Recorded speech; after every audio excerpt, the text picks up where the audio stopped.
Will Dante Exum be a member of the Houston Rockets this upcoming season? What is the floor and ceiling of the Houston Rockets during this next campaign, as well as their timetable for rebuilding? And here to break all of that down with me, as well as for a face reveal, r/Rockets member, as well as Apollo HOU contributor, ProdiG, coming up here next at Locked On Rockets. It's the Locked On Podcast Network, your team every day. This is Mission Control, Houston. Ignition sequence start. With the second pick in the 2021 NBA Draft, the Houston Rockets select Jalen Green. T-minus 15 seconds. Guidance is internal. I'm going to keep working. I'm going to keep getting better every day. I'm going to keep perfecting my craft. And every time I step on that floor, I'm coming.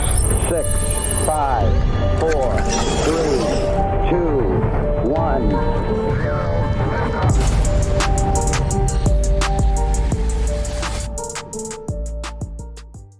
What's up, and welcome to another episode of Locked On Rockets, the best and only daily podcast covering your Houston Rockets. As always, I'm your host, Jackson Gatlin, native Houstonian and partner at Apollo Media. Be sure to follow along on Twitter at JT Gatlin, the show, of course, at Locked On Rockets, as well as at Apollo HOU. And if you enjoy what we do here at Locked On Rockets, do me a favor, hit subscribe at our brand new YouTube channel, subscribe wherever you listen to your podcasts, Apple, Spotify, Google, the brand new Odyssey app. We would sincerely appreciate it. A lot to dive into today, and joining me here to break it all down, as well as a face reveal, is none other than Apollo HOU contributor, member of r/Rockets community over on Reddit, is user ProdiG. What's up, Prod? How you doing, man? What's up, everyone? This is me. Excited to have you here. Excited for the face reveal. Now the general public gets to see you. It's going to be, are you feeling a little nervous? I mean, for sure, but I'm overall happy to be here above everything. Absolutely. Now, you and I, we've done, green rooms and interacted, all over the Twitter sphere and all that stuff. So it's been, it's great to finally be able to get you on the show. Obviously, I'm going to, let you plug r/Rockets, because that's kind of where you started, right? Kind of growing your Rockets following, fandom, and then you transitioned over to the Twitter sphere, and now you're a member of Apollo HOU with us. So, I'll give you a second to plug r/Rockets, because there's so many great guys over there. Obviously, Stormy, Brian, Far Westeros, Marquezi. There's so many great names. I mostly just lurk over on r/Rockets, but I know it's a really active community. Yeah, man, that's my family over there. As an European fan coming into the NBA, you're not really sure how to get to interact with other people that love the Rockets, because it's not a big deal here as it is in the US. So that was a really nice place where they took me with open arms, and I had a lot of fun there before joining Twitter too. All right, well, let's go ahead and dive into the stuff we got to talk about today, because, again, we're going to dive into. So first things first is kind of seemingly out of nowhere, Dante Exum hanging out with the Rockets in the Bahamas, and looks like he's, kind of going through the little pre-training camp rituals, down in the Bahamas with the rest of the Houston Rockets. And there's a little bit of speculation, as the information gathered by the podfather himself over on Rockets Wire, Ben Dubose, Felix Von Hoff, so former professional basketball player in Australia and current media member over there, tweeted that Exum plans to sign with the Houston Rockets within the next few days. Now, I don't know if we should obviously take this with a grain of salt. It's not like he's like the Australian Woj or something. But that said, it's kind of interesting because the Rockets are already capped out on roster spots. They've got their 15-man roster already all locked in with contracts. They've got their 5 training camp deals, basically, with Anthony Lamb and Matthew Hurt on the 2-way deals, and then Exhibit 10 deals for Daishen Nix, Tyler Bay, and Armani Brooks. So there's not exactly space for Dante Exum to come back unless a deal is made, which is kind of interesting, right? Yeah, it's definitely intriguing, because during the past weeks, as it's been pretty quiet on the Rockets front, we've been speculating about maybe Armani Brooks gets one of the 2-way spots, maybe replaces Kyrie Thomas, and then all of a sudden we think we have a cluster at guards, and comes the news that we're probably going to sign another one. That begs the question that someone has to be dropped. The easiest one to say is Kyrie Thomas, if we're assuming that Exum is coming with an actual NBA deal. because it's a non-guaranteed contract, so it doesn't really cost us anything to waive him. Other than that, maybe there's some trade in the works, maybe, and if that's the case, House seems to be the prime candidate, as his contract is really small and easy to trade. We haven't seen him in the Bahamas just yet, I don't think. So that's kind of weird. Which is really, and I know there was a little bit of like tinfoil hat theory going on there with people trying. Shout out to Britt Robatista, love her. But there was the moment she was comparing like John Wall and like the photos from his workout room to like the beach photos, trying to figure out, okay, is that Wall or not? But yeah, like, I mean, we're like, Rockets Twitter, does some exceptional detective work and reading the tea leaves from time to time. But I think it's really interesting that Daniel House was, I think, one of the first players alongside, I believe, Jae'Sean Tate to originally mention the Bahamas trip. I think he was talking to Mark Berman about the fact that the Rockets were planning to make that trip down to the Bahamas and kind of have that team bonding experience before official training camp kind of started up. And so it'd be really weird to consider like he's the first one to kind of mention it. And he was also there in that previous group that did it. And then for him to not be there because maybe there's a trade in the works, maybe something's going on behind the scenes. It's interesting, at least. Yeah, and it's really easy to identify House amongst the other players because his hairstyle is so different. So if he was there, we'd probably already seen it. And if it isn't House, we know pretty much everyone else is there. So it's really intriguing. I'd say the prime candidates are those two, but I'd feel bad for Kyrie Thomas too because he really showed a lot of potential this past season. And I was really high on him, especially as like a defensive guard, right? As somebody who could, in the backcourt, potentially complement like a KPJ or a Jalen Green as far as, having a guard that it can be more defense first oriented, defense first minded, next to two obviously extremely talented offensive guards that still have a ways to go on the other side of the basketball. But like you said, Kyrie Thomas, non-guaranteed deal. He's been a name that I've thrown around a lot as somebody that if, depending on how Armani Brooks looked in summer league, maybe they decide they want to go the Armani Brooks route over Kyrie Thomas, but those are two names remaining, right? So if they do decide they want to bring back Dante Exum, I think it's worth noting that I think that with bringing Exum back, I think it'd be kind of important to not view Exum as another guard, but to view him as more so a wing. Or maybe a bit more of an undersized wing because he's a really competent perimeter defender. And I think that if they were looking to bring him back, it's not necessarily, viewing him as a guard because, again, he'd be buried in that guard rotation. But conceivably, he might be able to actually get some, rotation minutes as a wing player, not necessarily as a guard. Yeah, and if we're viewing him as a wing too, if it's that mold that Silas likes, that is someone who can. He likes every player on the floor to be able to do some kind of playmaking. Mm-hmm. And Exum as a wing also brings that. So it could be intriguing from that perspective too. But yeah, as you said, it feels bad for Kyrie Thomas. He showed out the last moments of the last season, but there's also a lot of things we don't know from Summer League and how he did in Summer League and how he might be doing in training camp that maybe Silas was turned off on Kyrie Thomas or maybe, as I said, this is all speculation. Maybe it's not none of the things that we're saying, and some massive trade for, let's say, Eric Gordon is on the horizon. We never know. Not the Eric Gordon trade. I'm gonna be both like relieved and also very depressed the day if it happens that Eric Gordon gets traded. It's gonna be a rough day for the Rockets fan and for Rockets Twitter for all of us. But with that. It'll be really interesting to follow along to see what happens with Dante Exum, and obviously we'll keep you covered on all that news and more speculation if there needs to be here at Locked On Rockets. But coming up, ProdiG and I are going to dive into the floor and ceiling for this Rockets team coming up this next season, as well as what the rebuilding timeline kind of looks like for this new era, new age Houston Rockets ball club. And we're going to get there after a quick message from our friends over at Sweatblock, because look, nobody likes sweating. It can be gross, uncomfortable, right? Unless you're at the gym, you're working up a good sweat. That's fine. That's workout sweat. That's cool. But like when you're going out throughout your day, running errands, hanging out with friends, maybe you're going on a date, business meeting, lunch, whatever, you don't want to sweat. It's uncomfortable. No, it can cause anxiety. It's not great, right? Sweatblock can help you out with that. It's doctor created, doctor recommended, works for up to 7 days per application. They have a dry shirt guarantee. So if Sweatblock doesn't keep you dry, you get your money back. Sweatblock is stronger and more effective than most clinical antiperspirants. You just put it on at night before you go to bed. The next morning you wake up, you shower, go about your regular morning routine. Don't change anything, right? It's no different. And you just go throughout your day sweat free. So if you or someone you love is dealing with this, you have to check out Sweatblock.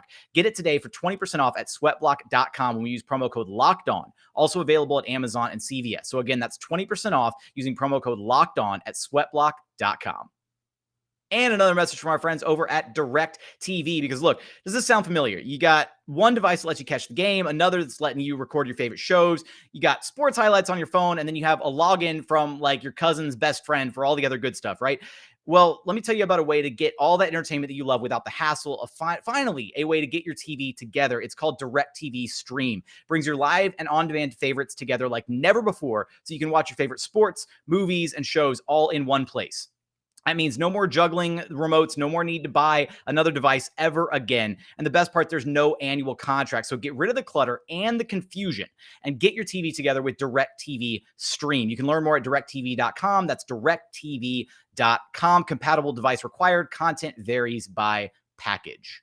And continuing on here at Locked On Rockets, your daily podcast home for everything Houston Rockets basketball. Now let's dive into just how good or bad we think this Rockets team might be this next season, because we've had some speculation, right? Obviously, they've got the new injection of youth, all the rookies being brought in. We've kind of tackled here in previous episodes, trying to figure out what the rotation is going to look like, who the starting five is, who's going to get minutes, who's going to be left out of the rotation, which of the rookies are actually going to get substantial playing time, who's going to spend time at the G League. But I think past all of that, the area that we haven't really dove into, that's a word, I think, is trying to figure out just how good this Rockets team might be this next season. And frankly, Prod, I'm at this place where, I think they're going to be a fun team.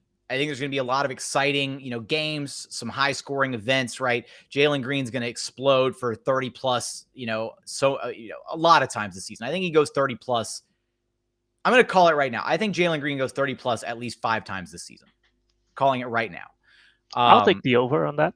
Yeah, I think that's pretty conservative, guess. He obviously showed really impressive scoring chops in the G League. The 2.5 games we saw out of him in Summer League, the scoring comes so naturally, so fluid, so easy to him that I think that he's going to have a lot of great games this season. KPJ is obviously incredibly capable of doing that as well. All that said, the Rockets were the 4th worst team in net rating last season. They had a net rating of negative 7.4.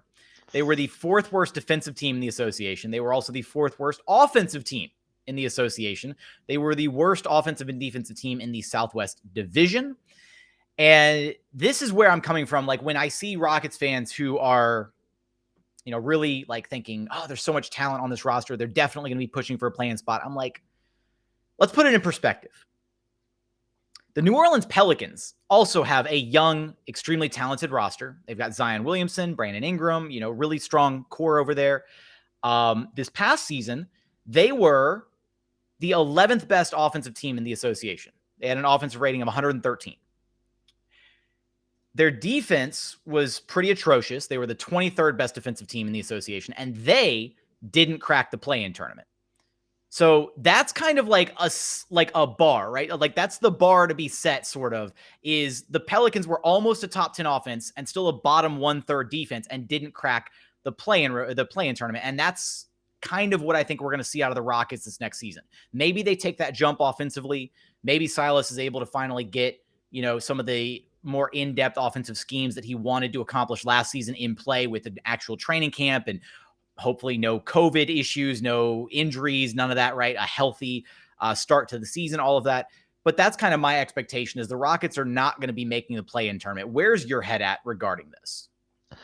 It's pretty close to where your head is at. I think they'll be insanely fun to watch. I think they'll be a high-flying, uber-athletic team that scores a lot, but ultimately it gets let down on the other side of the court, because we saw last year at least from the eye test, to me, they played decent defense for the level of players that were on the floor, and were mostly let down on offense without someone that could create for themselves too often. I think this year is going to be absolutely the opposite. I think all of these young guys, we see flashes of defense from them, individual defense, and I think at the end of the day, those have to come together. Like individual defense by itself is not the greatest, even if it's inconsistent. I feel like they'll struggle to work together on defense. I feel like they, for example, Christian Wood is someone that we saw last year during that famous 10-game streak, or 10 when we were 10 and near 500 record. We saw Christian Wood go really hard on the boards, be decent defensively, and then we saw him coming back from injury, and some of that is obviously due to injury, but I believe that some of that is also from him feeling like the games probably don't matter anymore. When he came back, we were on that 20-game losing streak. It's hard to play hard under those circumstances, and I feel like something similar could very well happen this season. The start to our season is really tough. If I remember correctly, we have like in the first 10 games, I would expect us to win maybe 1 or 2, because we play some really good teams, and I feel like that's going to affect morale, and defense is mostly effort. So maybe that's one of the factors that comes into it. I expect them to be, while saying that, I expect them to be from 20 to 30 wins. I believe that their absolute ceiling is like 35 wins, which might be enough for a play-in. But at the end of the day, I don't think it will, because the Rockets have some, like, I feel like the atmosphere around the team is okay. This year is mostly about development. If you can make the play-in, great. But there's not an insane level of pressure on Silas and the team to be good. But when you look at the other teams fighting for that play-in spot, as if we were to think that the Rockets would be fighting for it, so the Pelicans have Zion, who's already been hinting, or his father's been hinting, that he wants to move out if the team isn't good. The Kings, Luke Walton has been poor for a long time, and I think that it's getting pretty hot, so he's pressured to be good. The only teams that don't really need to be good is the Thunder and probably the Spurs, but the Spurs have Pop, and Pop's not going to want to lose a season at the back half of his career. So I feel like at the end of the day, teams are going to want to win more than we will, just because there's a lot more pressure, and I think we'll prioritize development above all else. Yeah, I think that when you're looking at those, all the teams vying for that final play-in spot, right? So the Spurs were the ones that occupied the 10th, spot in the West this past season. But if you decide you want to fade the Spurs, there were the 5 teams that didn't make the play-in. So Pelicans, Kings, Timberwolves, Thunder, and Rockets in that order. And I think you're right. I think of that batch, you can basically almost pretty safely count out the Thunder and the Rockets. The Timberwolves, I've had some people, my co-host over at Locked On NBA, Matt Moore, has kind of picked the Timberwolves to be that team to make the jump and fight for that play-in spot. The Kings, maybe they stop being the Kangs and they're fighting for the play-in spot. I've picked the Pelicans. I think the Pelicans are going to, put it together. They've got a lot of talent, and I think under Willie Green, I think that maybe Zion takes that leap this season, and they piece it together. And partially it's because I think the Spurs are going to finally fall out, even with Popovich at the helm. I know it's not smart to bet against Popovich ever, but I think that the Pels are probably going to be the last team to take up a play-in spot. And frankly, for the Rockets, that's not a bad thing, right? And I think that Rockets fans have like a little bit of level of like instant gratification. Like they want to be, in the playoffs again. They want to be, and it's like, no, this is a rebuild now. They need to, allow time for the development of this young core. And that's the thing that we want to talk about next, is the timeline for this rebuild, what important dates, what important off seasons are coming up, and, kind of the, how long it's going to take for this Rockets team to hit a level of relevancy again. And we're going to get there after a quick message from our friends over at rockauto.com, because look, Why would you want to spend up to 30, 50, or even 100% more for the exact same car parts? When you go to rockauto.com, their catalog is so easy to navigate. You don't have to worry about driving down in person to go to an auto parts store, because the worst part is you drive to the store, they don't even have the parts in stock, right? Like you get there and you're like, hey, I need, this part for this car. And like, oh, we don't even carry that.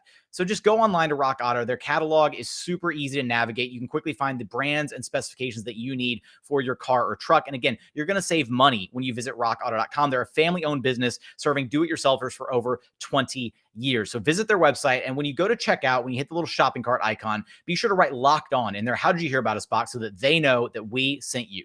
Amazing selection, reliable prices, all the parts your car will ever need. Be sure to visit rockauto.com. And final segment here at Locked On Rockets, your daily podcast home for everything Houston Rockets basketball, chatting with Apollo HOU contributor, as well as r/Rockets community member and Rockets Twitter member. What areas are you not a member of, Prod? You can follow him on Twitter at ProdiG on Twitter. Now, I'm going to call you out here.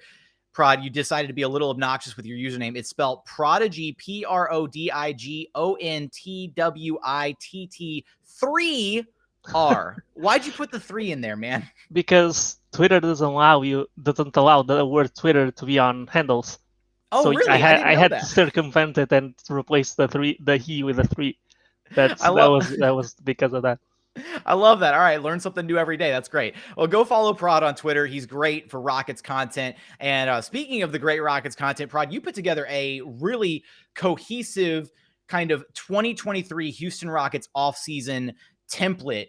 And I think that's the offseason that I've kind of teased as being so important for the direction of this franchise, where we can kind of safely look at this rebuild and probably the next couple seasons being, right, the developmental years, allowing the rookies to really get up to speed at the NBA level, focusing on getting them, acclimated, developing them, letting them grow into their NBA bodies, all that stuff. But that 2023 offseason is so exciting because the Rockets are set to have a lot of cap space to throw around, and they could be significant players in the free agency market in summer 2023. So why don't you let's dive in. What do you got here for us on this spreadsheet?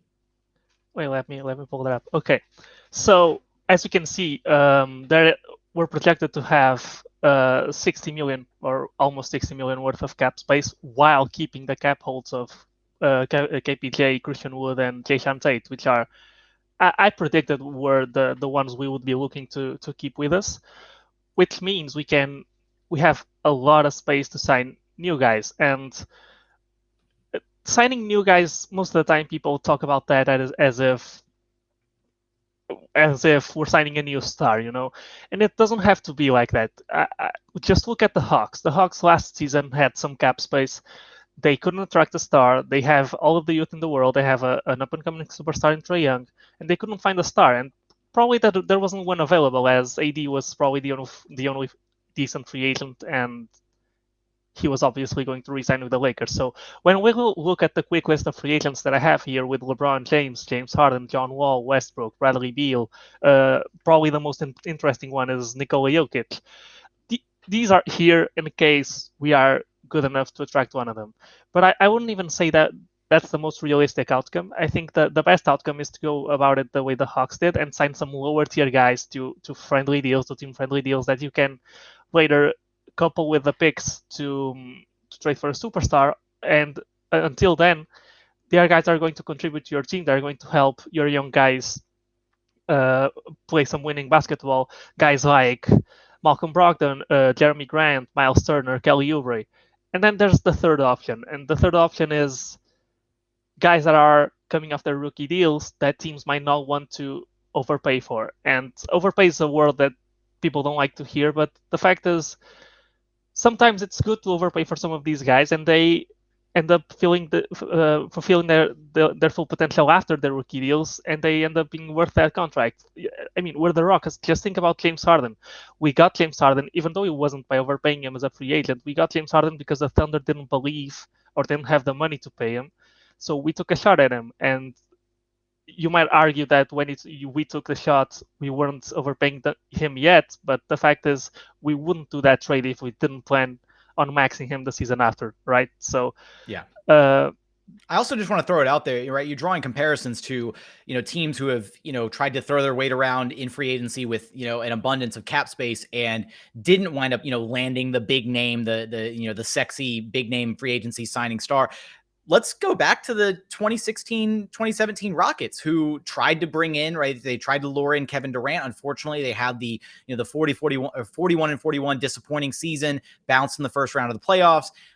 There was all the dysfunction with that 2015, 2016 team, but they weren't able to bring in a big name free agent. They were able to bring in Eric Gordon and Ryan Anderson. And obviously there's kind of a bit of a love-hate relationship there with, what Ryan Anderson eventually became for the Houston Rockets, unfortunately.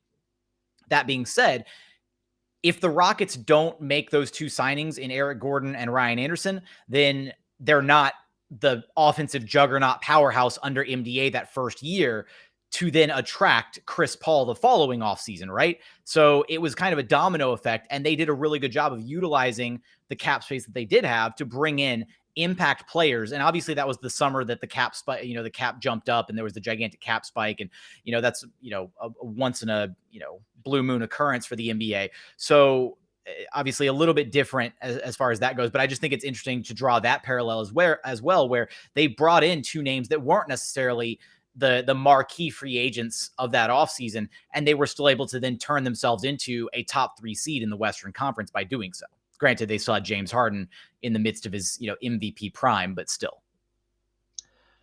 Yeah, and there's other things you can do with cap space. If you can't sign those free agents and you feel like the next offseason is the one where you're going to be able to sign one max guy, or if you want to try your luck again, you can do what the Knicks did 2 years ago and sign a bunch of 1+1 deals with a team option and keep your options open for the year after, because in 2023 you have all of this space.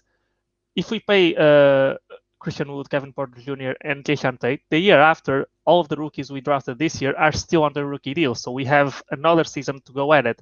We mostly talk about the 2023 season because I feel like when you look at the contracts and at the speed coming out of the Rockets, it feels like this year's we're probably not going to be good. We're going to add a lottery pick next year. And then the season after is the season where we're actually trying to compete and we're actually trying to show the NBA that we're a good team that just needs some guys to take that extra step, and that also attracts free agents.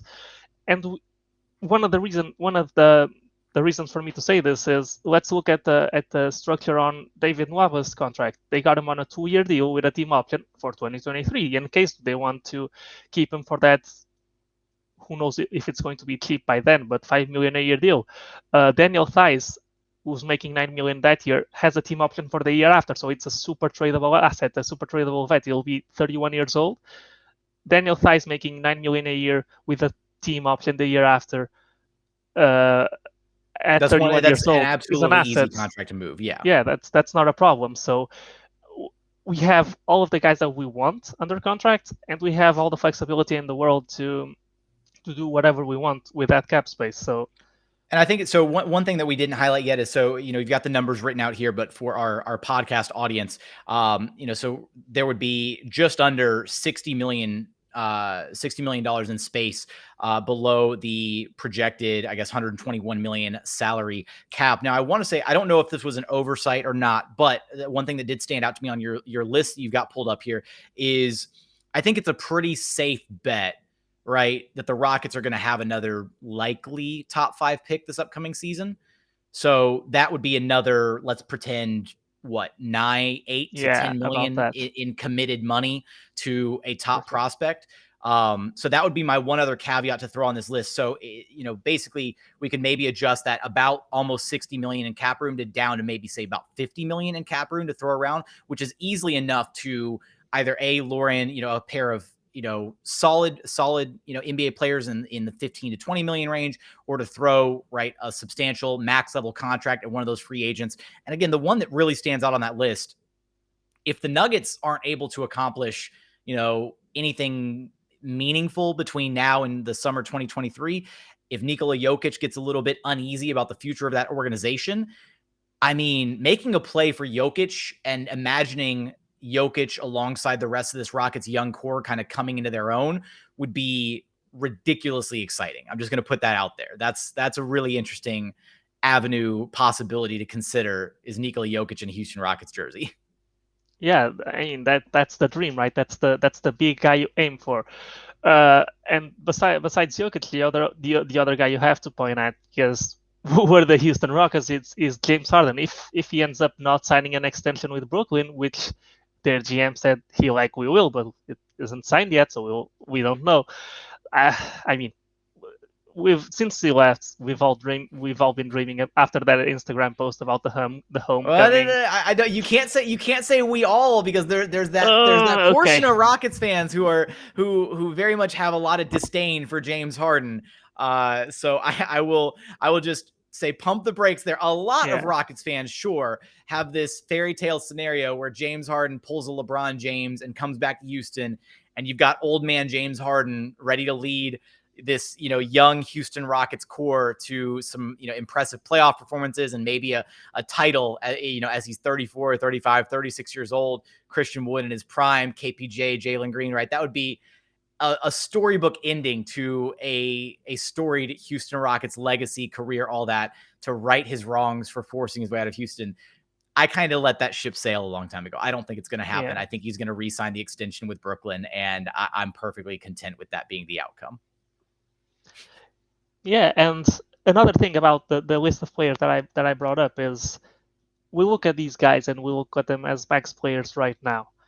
We don't know if they'll be max players by the time when we make it to 2023. An example that usually people hate when I bring up is, if John Wall hits the free agent market and he's asking for, I don't know, 10 to 15 million at 2023 when we'll be 32. I have it 33 years old.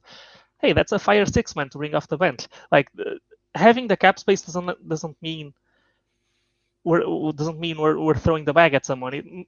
It's about being smart with how you do it. And the only thing I would probably take off the cards is taking more salary, like throughout 2023 and 2024. Like, take salary dumps at that point.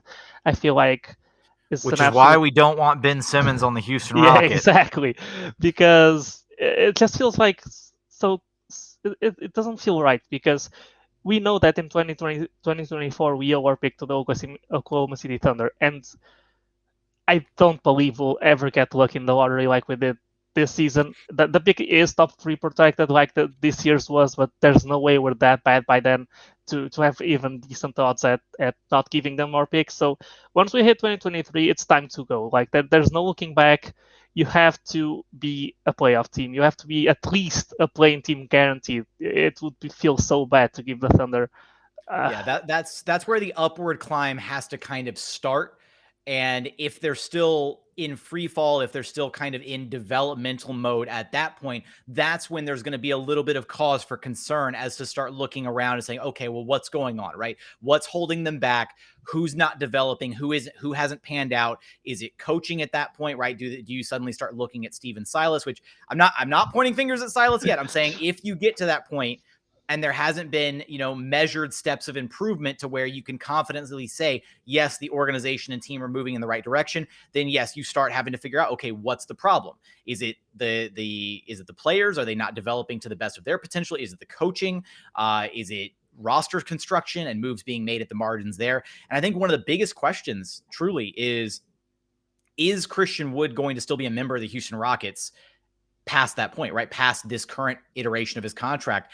And I think that the Rockets did sort of hedge their bets a little bit as far as their future big men by drafting Alperen Şengün and Usman Garuba, not necessarily knowing if Christian Wood's going to want to be here for the long term, right? Because if he plays to the level that we saw him play this past season, 2 more years in a row, and I still think he's got a little bit more room to grow as well. I think we have not seen peak Christian Wood yet.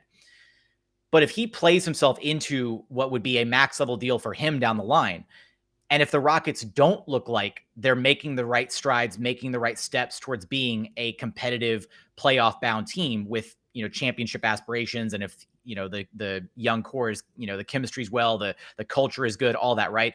Then it wouldn't surprise me to see Christian Wood have, a lingering gaze and want to look at, moving to another organization, right? So I think you have to entertain the possibility of potentially trading Christian Wood while his value is incredibly high, right? While he's still got one more year of team control. If they do trade him, whatever team gets his bird rights, like there's a lot of different options there as to whether or not he's actually going to be a long-term plan or a long-term part of the Houston Rockets future.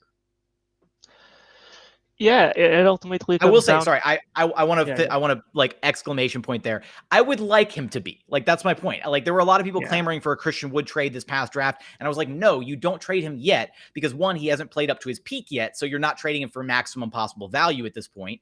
And then two, I would like to see him stay a Houston Rocket, right? I think he embraced the team at a time that was, obviously really murky with James Harden. The Rockets really, loved we kind of attached ourselves to Christian Wood as the new face of the franchise before, KPJ and, that train kind of came along. But Christian has embraced the idea of wanting to be a franchise guy here in Houston. And I'd like to see him stay in the long term because I do think he has not superstar potential, but incredibly talented two-way big man potential. Absolutely. Yeah, for sure. And I was one of those people that at the beginning of the offseason pre-draft, I was advocating for maybe exploring a trade for Christian Wood. But looking at the team now, I would very much like him to stay. And it ultimately comes down to are you ready to pay him that max deal? And in the math that I showed, a max deal is only 10, 12 million more than his cap hold of 32 million. So you can sign him to a max deal and still have that huge amount of money left to play with. So it ultimately comes down to, can he develop on the defensive end? Can he be what he was before injury all the time? And if he can do that all the time, he's the perfect modern big man in the NBA. He can pick and roll, he can pick and pop, he can be a rim protector like he was at that time. He has the length to do it. He has the quick feet to be switchable onto the perimeter. He's a lob threat. He's basically offensively the perfect big man in the modern NBA. So like John Collins this past season, I think that's a really good comparison. Atlanta saw that they were ready to compete and they had to pay John Collins. If we're ready to compete when Christian Wood is here and he wants to stay, I feel like you have to do it at that point because he'll be really good for a team trying to win. Prod, this has been a wonderful conversation. I'm so glad to have finally been able to get you on the show. Can't wait to have you back on the show. We're going to get you on plenty of times this upcoming season. Why don't you let the listeners know where to track you down at and what you got cooking up as far as content and stuff of that nature? I'm all the time on Twitter. I'm all the time on Reddit. You can see my content at r/Rockets. You can see on Twitter at ProdiG on Twitter. As Jackson said before, it's hard to say it letter by letter. I'm also working with Apollo. I do podcasts with Don Knock on Apollo Launchpad. And yeah, that's mostly what I do about the Rockets. If you liked what you heard from me, check me out. All right, Prod. We'll really appreciate you stopping by today. Thanks a bunch, man. Thank you. All right, that's going to do it for today's episode. As always, thank you so much for tuning in. If you haven't done so yet, please subscribe to the show on YouTube, subscribe wherever you listen to your podcasts, Apple, Spotify, Google, brand new Odyssey app. We would sincerely appreciate it. But as always, thank you so much for watching. Thank you so much for listening. And we look forward to having you back right here at Locked On Rockets, your daily podcast home for everything Houston Rockets basketball.